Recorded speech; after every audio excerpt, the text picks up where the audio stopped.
You all know that I play guitar. A few weeks ago, you even saw a video, and in that video was a movie that's in theaters right now, and there was a song that I wrote in it.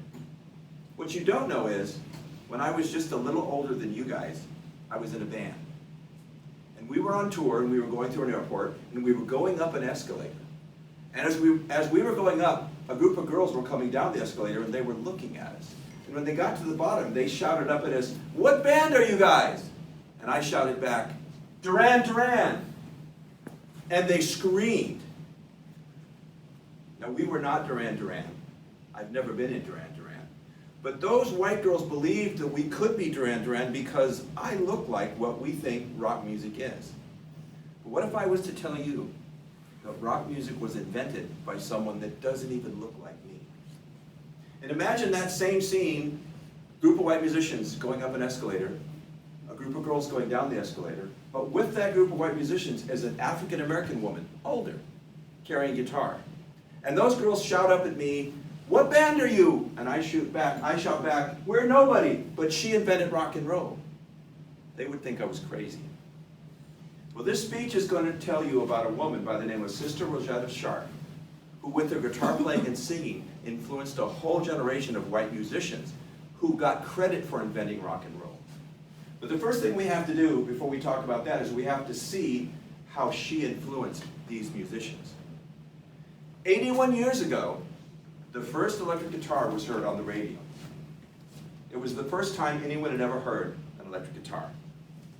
And 2 years after that, Sister Rosetta Tharpe had a song on the radio that became a national hit where she played guitar and sang.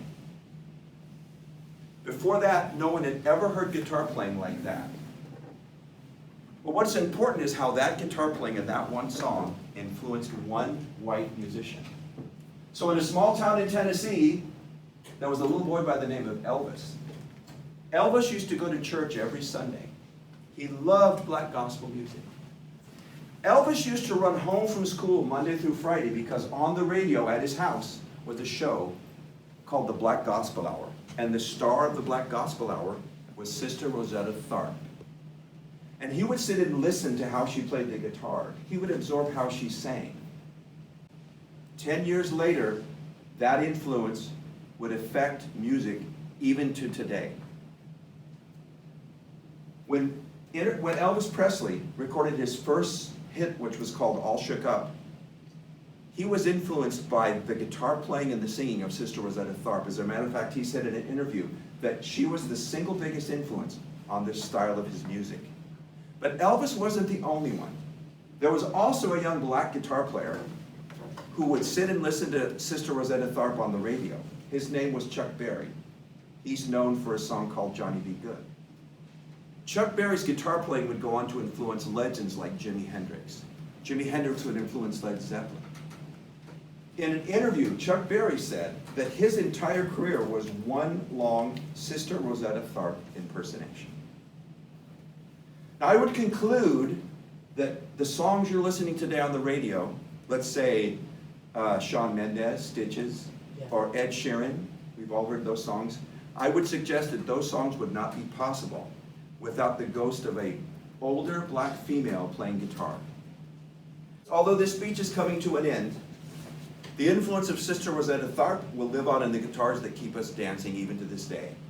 Musicians like Elvis Presley, Chuck Berry, Ed Sheeran, Justin Bieber, I would suggest would not even have the chance to have that experience that they have without Sister Rosetta Tharpe's influence. So let's imagine on the escalator, there's a group of white musicians.